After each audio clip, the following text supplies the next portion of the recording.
Bismillahirrahmanirrahim, professeur Nourdine Hnahi, département d'informatique, faculté de sciences d'Al-Merez, Université Sidi Mohamed Ben Abdillah. Je présente la correction d'un exercice intéressant du chapitre Structure en langage C du module Programmation 2 pour la filière licence fondamentale et CMI semestre S4.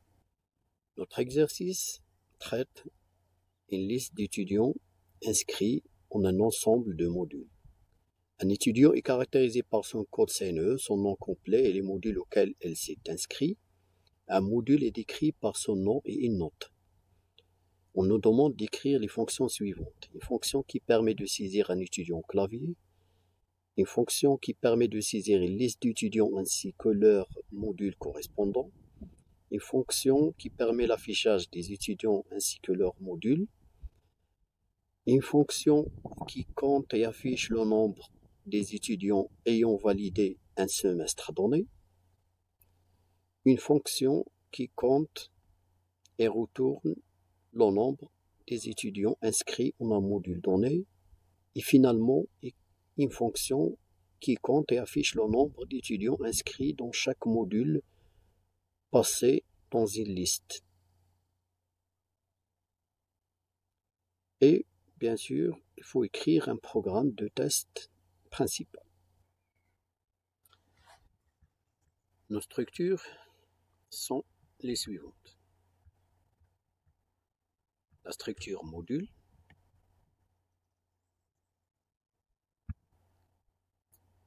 qui comporte le champ nom de module et le champ note.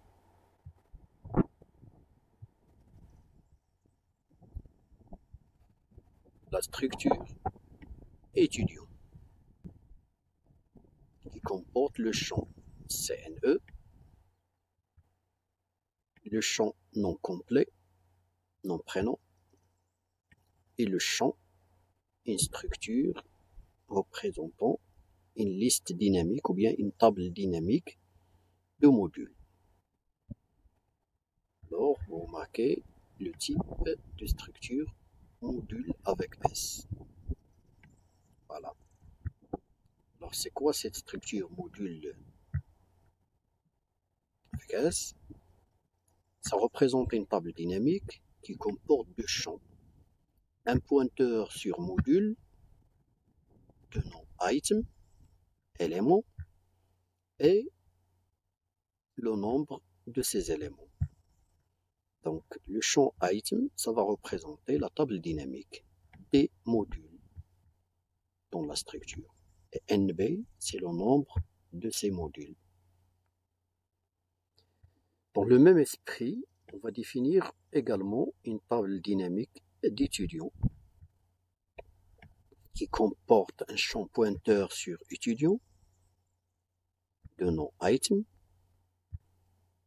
et NB qui est le nombre des étudiants dans cette table.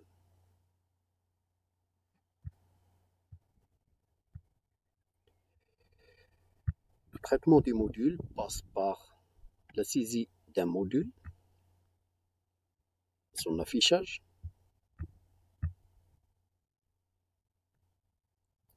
la saisie d'une table dynamique de module,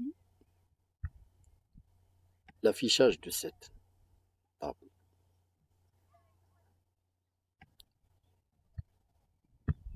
Donc, pour saisir un module, on passe à la fonction saisie module, un pointeur sur module. On demande donc le nom du module, on le récupère avec la fonction get de la bibliothèque string. Bien sûr, on préfère get à scanf parce qu'il permet de saisir le nom complet avec les espaces. Et la note, on l'a saisie avec un simple scanf pour remplir le champ nom. L'affichage, on va afficher le nom du module et la note via la fonction affiche module qui prend comme paramètre un module M.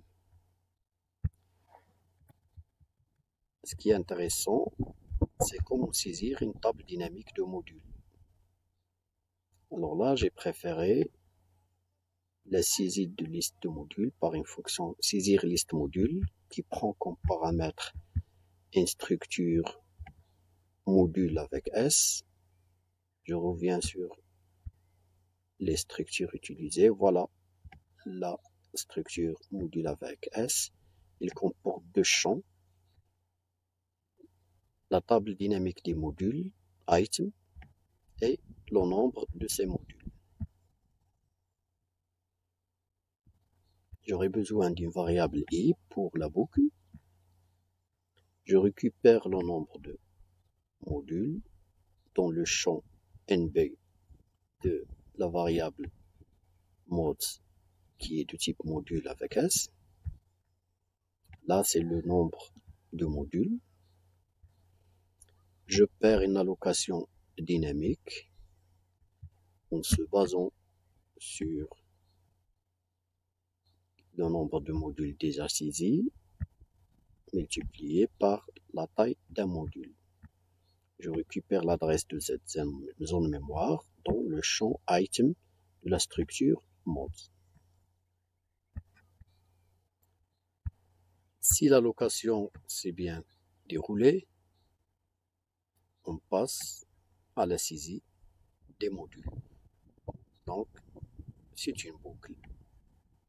Nous parcourons tous les modules. Donc, le nombre de modules est stocké dans le champ nb de la structure mods. Et j'appelle la fonction saisie module qui prend comme paramètre l'adresse de l'item i de la structure mods. Je retourne à la fin la structure. Pour afficher une liste de modules, on passe une structure module avec S et on parcourt tous les items par une boucle for en appelant à chaque fois la fonction afficher module qui prend comme paramètre le AM item de la structure mods. Pour les étudiants, on prévoit une fonction pour saisir un seul étudiant.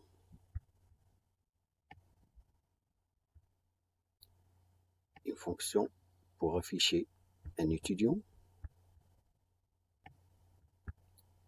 Une autre pour saisir un tableau dynamique d'étudiants. Afficher un tableau dynamique d'étudiants. Afficher le nombre d'étudiants ayant validé le semestre. Calculer le nombre d'étudiants en un module donné.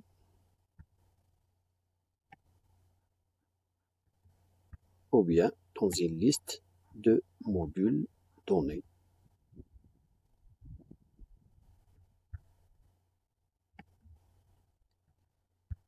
Pour la saisie d'un étudiant, c'est une fonction classique qui prend un pointeur sur étudiant. Saisie des champs en utilisant la flèche E flèche CNE et E flèche nom prénom. On préfère les fonctions gets pour les noms complets pour éviter les espaces. Ce qui reste, c'est la saisie de la liste des modules qui est opérée via l'appel à la fonction saisir liste module, déjà étudié dans le fichier module.h. Là voilà la fonction qu'on va utiliser, bien réutiliser pour la saisie des modules d'un étudiant. On lui passe la structure module, liste des modules, qui est de type module avec S, et on récupère le résultat de la saisie dans la même structure, liste mode de l'étudiant E. Pour afficher un étudiant, on passe l'étudiant à la fonction afficher étudiant. On affiche le nom et le CNE sans problème.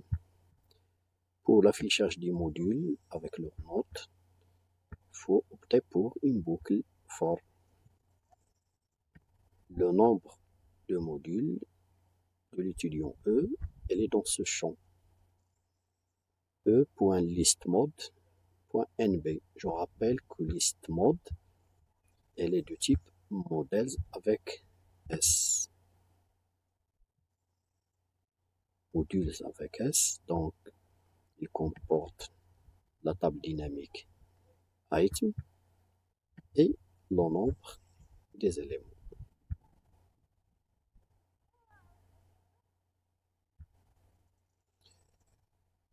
Le GM module de la liste, on peut y accéder comme ça. L'étudiant E, .list mode, .item, entre crochets, J. C'est pour accéder au JM élément de la liste des modules de l'étudiant E. On passe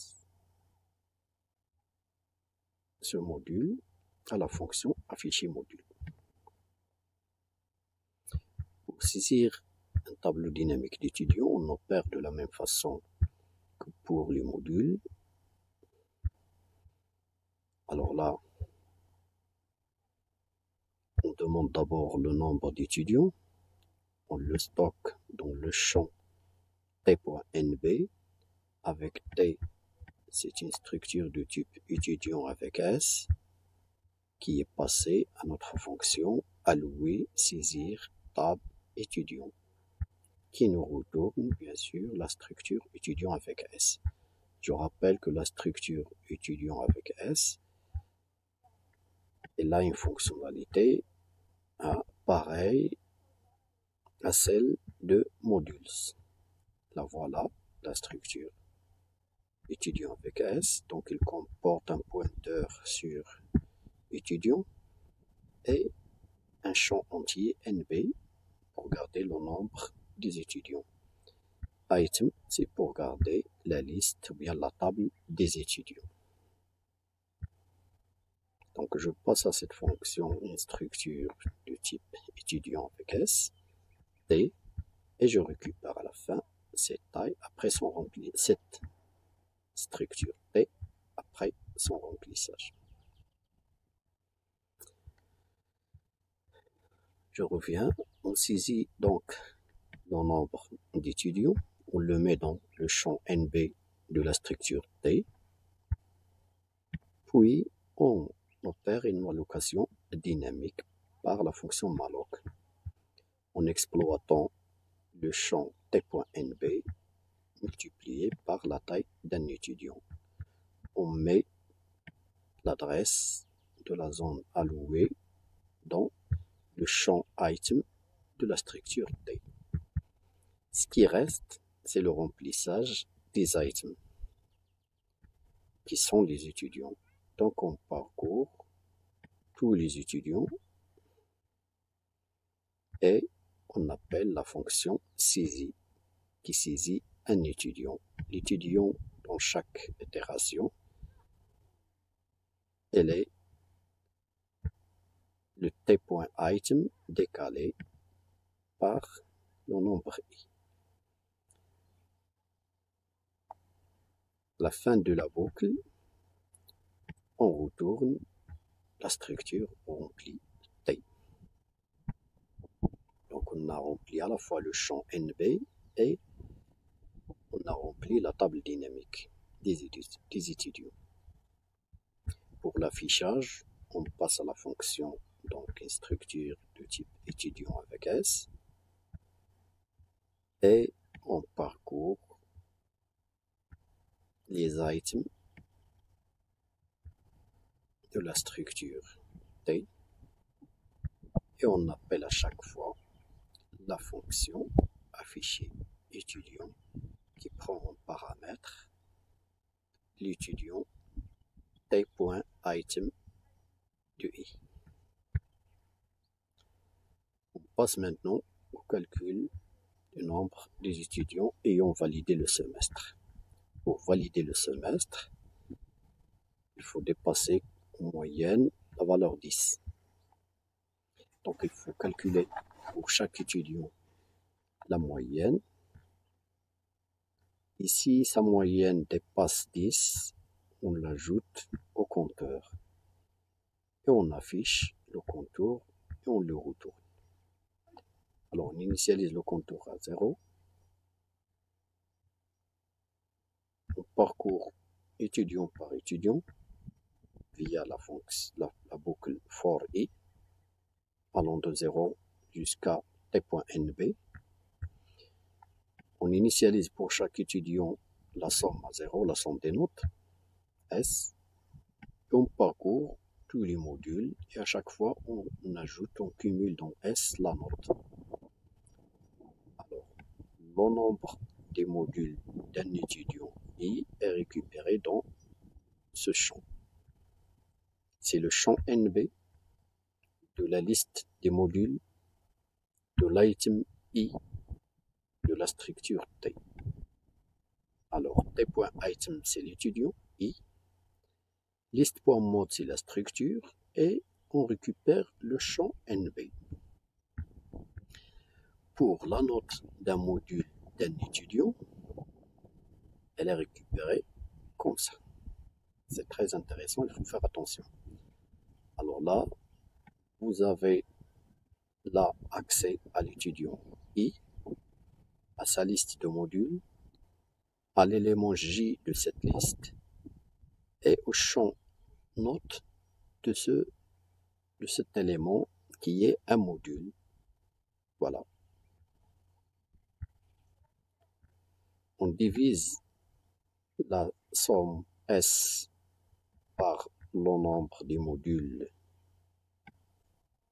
d'un étudiant et s'il dépasse 10, on l'ajoute au contour, on incrémente le contour. Voilà. Et on reboucle pour l'étudiant suivant. À la fin, on affiche le résultat et on retourne la valeur du nombre d'étudiants validant le semestre. Passons maintenant au calcul du nombre d'étudiants inscrits en un module donné. Donc, je le fais à 2 reprises. D'abord, une fonction pour vérifier est-ce qu'un étudiant est inscrit en un module. Voilà. Puis, j'utilise cette fonction pour calculer ou bien compter le nombre d'étudiants inscrits en un module. Alors, comment vérifier est-ce qu'un étudiant est inscrit en un module? Je parcours tous les modules d'un étudiant et je compare chaque module, le nom de chaque module auquel est inscrit cet étudiant avec le nom de module donné en paramètre à la fonction. Bien sûr, si je trouve une égalité, je retourne 1. Sinon, je passe au module suivant et lorsque je sors de cette boucle, je peux retourner 0 si je n'ai pas trouvé de correspondance. Alors, le nom d'un module d'un étudiant, E, elle est accessible via cette suite de champs. Alors c'est e.listMod. C'est pour accéder à la liste des modules d'un étudiant. J'accède au GIM élément de cette liste et je récupère le champ nom M. J'applique une comparaison qui ignore la casse des noms, bien des chaînes de caractères, via la fonction strCaseCMP, en comparant le nom du module en cours de l'étudiant et le nom du module qui nous intéresse. Pour compter le nombre d'étudiants inscrits en un module donné, on crée une autre fonction inscrit module qui prend comme paramètre la structure T de type structure étudiant avec S et une chaîne de caractères qui est le nom du module qui nous intéresse. Nous avons besoin d'un I pour la boucle et d'un contour entier. Qu'est-ce qu'on fait? On parcourt, bien sûr, tous les étudiants et on vérifie est-ce que chaque étudiant de la structure ou bien de la table dynamique incluse dans la structure T est inscrit en ce module. Bien sûr, la fonction est inscrit retourne 0 si l'étudiant n'est pas inscrit dans le module, en ce module, sinon il retourne 1. Et donc, voilà le contour qui a été initialisé à 0 va recevoir en cumul le résultat de chaque appel à la fonction est inscrit appliqué à chacun des étudiants dans la table des étudiants item de la structure T. Bien sûr, en comparant ou bien en se basant sur le nom du module donné.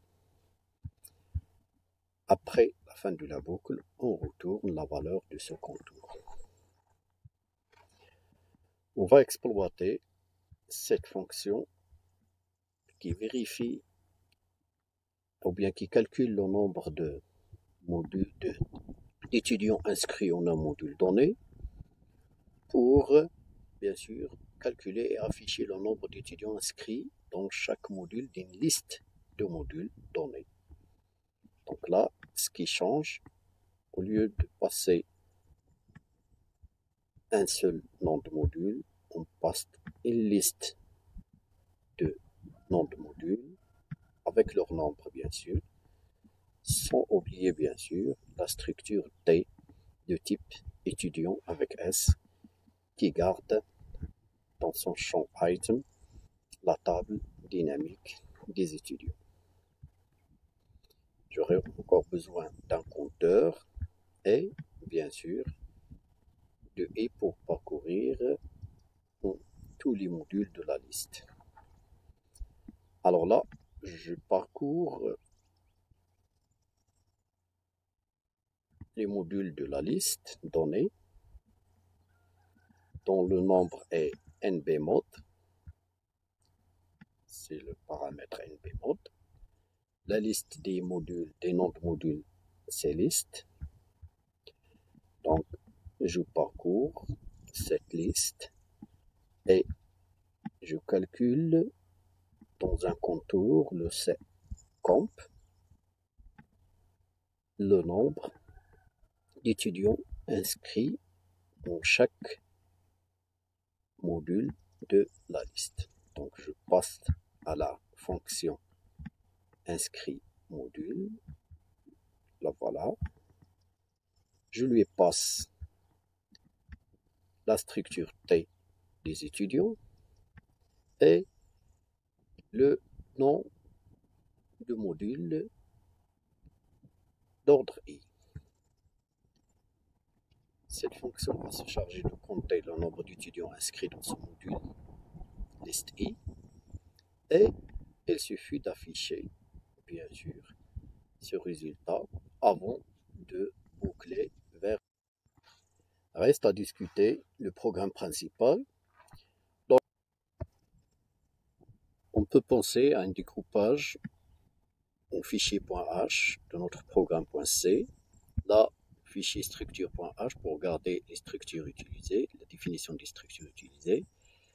Un fichier module.h pour le traitement du module et un fichier étudiant.h pour le traitement des étudiants. Voilà, structure.h, module.h et étudiant.h.